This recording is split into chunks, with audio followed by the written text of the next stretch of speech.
শুধু দর্শক মণ্ডলী, মেঘ দেখে কেউ করিস না ভয়, আড়ালে তার সূর্য আসে। আমরা অনেক কিছুই দেখি, চলার পথে যাওয়ার পথে অনেক কিছুই আমরা দেখি, অনেক কিছুই আমরা আমাদের চোখে ধরা পড়ে না।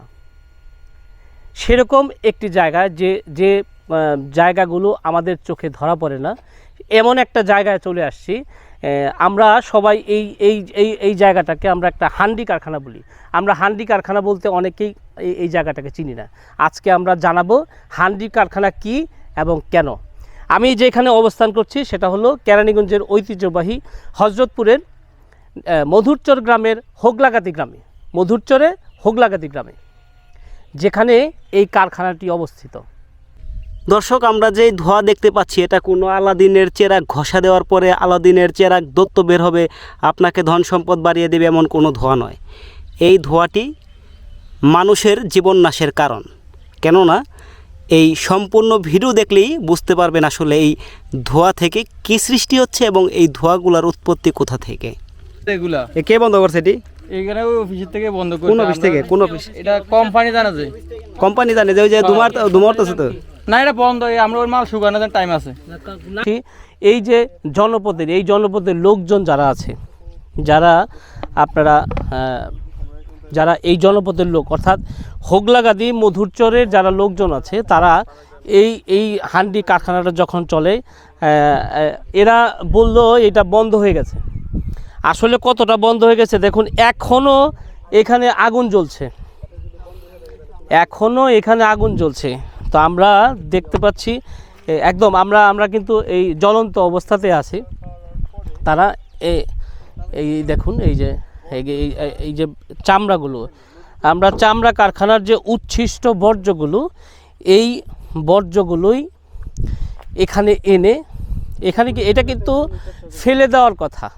এই হান্ডি কারখানা বা এই যে উচ্ছিষ্ট বর্জ্যগুলো এটা ফেলে দেওয়ার কথা, এইটা ফেলে না দিয়ে এখানে এনে তারা দেখুন প্রচুর গন্ধ, আমরা এখানে গন্ধ সহ্য করতে পারতেছি না, প্রচুর গন্ধে এরা এখানে এনে প্রসেসিং করে মুরগির ফিড তৈরি করে।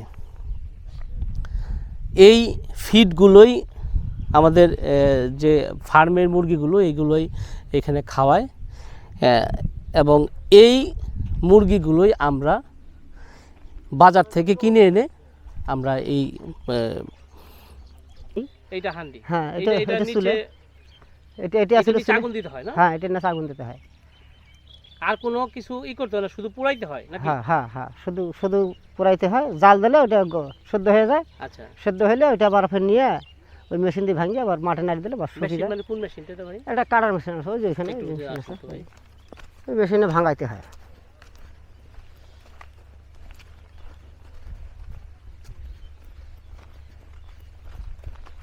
আচ্ছা, এইটা যে ক্ষতিকর, এটা তো জানেন ভাই। ক্ষতিকর আমাদের পরিবেশের জন্যই হোক, আপনিও তো ভাই ব্রয়লার মুরগি খান। খাই, সবাই খায়। হ্যাঁ, এইটা যে ক্ষতিকর, এটা কি আপনি জানেন ভাই? এটা যতটুক জানি এবং জানি না, জানলে তো আর কথা না। কিন্তু এই কারণে আমরা দীর্ঘ বছর থেকে কাজ করতেছি, কোনো ইনশাল্লাহ আজ পর্যন্ত আপনাদের কোনো ক্ষয়ক্ষতি হয় নাই। হ্যাঁ, কিন্তু প্রথম আসলে একটু গন্ধ, পরে আমাদের গন্ধটা সহ্য হয়ে যায়, আর আমাদের গন্ধ বলে মনে হয় না। যেমন আজকে আপনারা নতুন আসছেন, আপনারা তো হয়তো গন্ধ লাগতেছে, আর পরবর্তীতে হয়তো 2-1 দিন আসলে এখানে আর গন্ধ লাগবে না। হ্যাঁ, আচ্ছা, তার মানে আপনি বলছেন এটা সহ্য করার ক্ষমতাটা কমায় দেয়। হ্যাঁ, যারা এখানে রেগুলার থাকে তাদের সহ্য শক্তিটা একটু বেশি, যার জন্য